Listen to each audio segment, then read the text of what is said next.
Armizan dakwa kenyataan pemansuhan subsidi diesel tidak tepat. MB Selangor jelaskan tidak timbul isu tender terbuka projek DRT. Ramasami ingatkan Teo bahawa DAP amal dasar double standard. Afnan persoal tindakan PKR lantik penjawat awam sebagai ahli politik. 10 adun bersatu serah surat arahan bersatu berikrar tidak sokong PMX. Punca 2 helikopter TLDM berlanggar telah terjawab.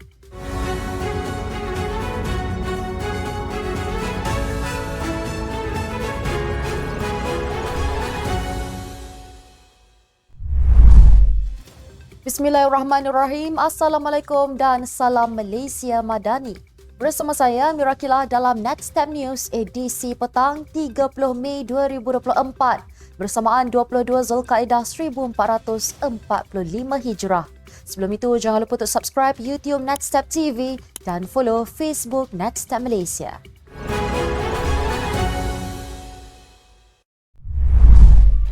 Persepsi bahawa kerajaan akan memansuhkan atau menghapuskan subsidi diesel adalah tidak tepat. Menteri Perdagangan Dalam Negeri dan Kos Sara Hidup Dato' Armizan Muhammad Ali menjelaskan subsidi itu masih wujud namun disasarkan semula untuk menangani isu ketirisan. Beliau berkata subsidi diesel akan disasarkan melalui dua kaedah iaitu pertama, subsidi harga runcit di stesen minyak melalui sistem kawalan diesel bersubsidi SKDS melibatkan 33 jenis kenderaan pengangkutan awam dan barangan yang beri manfaat kepada 410,000 kenderaan. Kedua, subsidi bantuan tunai melalui Budi Madani diselaraskan Kementerian Keuangan. Ditanya jika pelaksanaan SKDS dan Budi Madani akan membawa kepada pengapungan harga diesel, Armizan berkata perkara itu akan diumumkan kemudian oleh Kementerian Keuangan. Beliau turut menjelaskan bahawa tugas KPDN adalah untuk mengawal selia SKDS iaitu pemberian subsidi diesel melalui sistem kawalan bersubsidi. Menteri Besar Selangor Datuk Seri Amiruddin Syari menjelaskan tidak timbul isu tender terbuka berhubung pelantikan dua syarikat pengendali projek rintis Demand Responsive Transit DRT di negeri itu.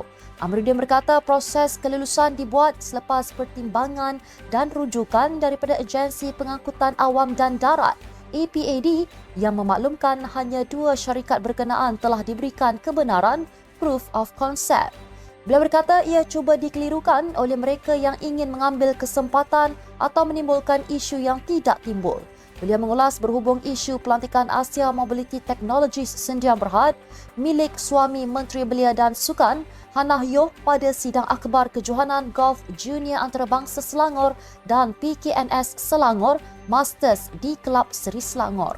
Selain Asia Mobility, Jawatankuasa Pelaksanaan Projek Rintis DRT turut mengambil pendekatan bersetuju melantik Badan Bas Coach Sdn Bhd selaku pengendali DRT. Amiruddin berkata kedua-dua syarikat itu tidak mendapat projek sebaliknya kelulusan POC yang perlu melalui proses percubaan perkhidmatan DRT tersebut. Tegasnya lagi, kerajaan negeri tiada masalah untuk mendedahkan prosedur lantikan dua syarikat tersebut termasuk minit mesyuarat bersama APAD. Dalam perkembangan sama, bekas Timbalan Pengerusi DAP Pulau Pinang P. Ramasami mengingatkan Ketua Wanita DAP Teo Nie Ching bahawa sistem tender terbuka adalah mantra yang dilaungkan parti itu sejak dahulu. Ramasami secara sinis berkata, DAP wajar digelar Direct Award Party jika mahu mengamalkan dasar double standard. Ramasami mengulas kenyataan Nie Ching semalam yang mengeluarkan kenyataan berbaur sindiran kepadanya supaya tidak berpura-pura menjadi malaikat dalam isu pemberian projek rintis Demand Responsive Transit DRT di bawah Kerajaan Selangor kepada dua syarikat termasuk dimiliki suami Hannah. Ramasami turut mempersoalkan sama ada Nie Ching menimbulkan kes melibatkan Lim Guan Eng untuk memalukan dirinya atau untuk memalukan ahli Parlimen Bagan tersebut. Ramasami mendakwa komen Nie Ching telah mendedahkan ketidakmatangan dan tidak bertanggungjawab beliau sebagai Ketua Wanita DAP dan Timbalan Menteri dalam Kerajaan Madani. Semalam, Nie Ching yang juga Timbalan Menteri Komunikasi berkata adalah tidak adil Ramasamy menggesa Hannah meletak jawatan berhubung isu pemberian kontrak Kerajaan Selangor kepada suaminya. Dalam satu video yang dimuat naik di Facebook, Ketua Pemuda PAS Afnan Hamimi Taib Azamuddin persoal Parti Keadilan Rakyat PKR tentang pelantikan Datuk Dr. Roslan Husin sebagai Ahli Majlis Pimpinan Pusat MPP yang baharu. Beliau mempersoalkan kewajaran pelantikan berkenaan berikutan semakkan di laman web Kementerian Pendidikan mendapati Roslan juga individu sama yang memegang jawatan pengarah Jabatan Pendidikan Negeri Sembilan. Afnan mempertikai tindakan PKR yang melantik penjawat awam menjadi anggota parti politik, sedangkan jika ia berlaku dalam Perikatan Nasional, sudah pasti akan dikenakan tindakan keras. Menteri Pendidikan Fadlina Siddiq merangkap Ketua Wanita PKR memberikan maklum balas berkaitan hal tersebut ketika dihubungi Malaysia Kini dan memaklumkan bahawa Roslan tidak mengetahui pelantikan itu. Menafikan perkara tersebut, Jabatan Pendidikan Negeri Sembilan dalam satu catatan di Facebook berkata poster yang mengucapkan tahniah kepada Roslan atas pelantikannya sebagai ahli MPP PKR adalah palsu. Seramai 10 ahli Dewan Undangan Negeri daripada Parti Pribumi Bersatu Malaysia bersatu menyerahkan surat arahan Majlis Pimpinan Tertinggi MPT. Daripada jumlah itu, 5 merupakan Adun Perlis dan selebihnya Terengganu. Perkara tersebut dimaklumkan Setiausaha Agung Bersatu Datuk Seri Hamzah Zainuddin menerusi 2 hantaran berbeza di laman Facebooknya pada Rabu. Sebelum ini, Ketua Armada Bersatu Wan Ahmad Faisal Wan Ahmad Kamal menandatangani surat arahan MPT bagi mematuhi pindaan perlembagaan parti.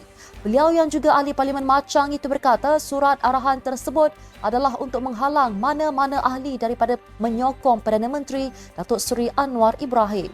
Perhimpunan Agung Khas Bersatu pada 2 Mac lalu meluluskan pindaan perlembagaan parti itu berhubung pelucutan keahlian parti bagi ahli parlimen dan adun serta ahli Dewan Negeri yang menyokong mana-mana pihak bertentangan dengan parti atau musuh. Pindaan itu membabitkan 3 perkara di bawah Fasal 10 Perlembagaan Bersatu iaitu berkaitan hal-hal pemberhentian dan pemecatan ahli parti. 2 faktor telah dikenal pasti sebagai punca nahas helikopter yang mengorbankan 10 pegawai dan anggota Tentera Laut Diraja Malaysia TLDM di Lumut Perak pada kejadian 23 April lalu. Panglima Tentera Laut Laksamana Tan Sri Abdul Rahman Ayub berkata, berdasarkan laporan akhir dikeluarkan Lembaga Siasatan hari ini, faktor utama mendapati pesawat Fennec tidak berada pada ketinggian dan haluan yang telah ditetapkan serta telah memasuki laluan pesawat HOM EW139. Faktor kedua pula seperti dilaporkan Berita Harian adalah berkaitan channelized attention oleh kru pesawat HOM EW139 yang tertumpu ke arah penukaran haluan telah menghadkan reaksi mengelak pelanggaran. Abdul Rahman melaporkan dasarkan rakaman kedudukan semua pesawat berkenaan, 2 helikopter yang terbabit dalam nahas udara berada pada haluan dan ketinggian berbeza dengan 2 lagi pesawat yang berada di haluan sebelah kanan. Dalam nahas tersebut, seramai 10 kru dilaporkan terkorban melibatkan 2 helikopter TLDM yang bertembung ketika sedang menjalani raptai perbarisan Hari TLDM ke-90 di pangkalan TLDM Lumut Perak. 2 helikopter yang terdiri model HOM AW139 dan Fennec itu berlepas dari Padang Siti Awan pada jam 9.03 pagi. Sekian untuk edisi petang ini. Ikuti perkembangan semasa isu-isu panas politik Malaysia setiap hari hanya di Netstab News. Jangan lupa untuk follow Facebook Netstab Malaysia dan subscribe YouTube Netstab TV. Netstab Malaysia menjangkau informasi, mengora inspirasi. Saya Mirakilah, Assalamualaikum dan salam sejahtera.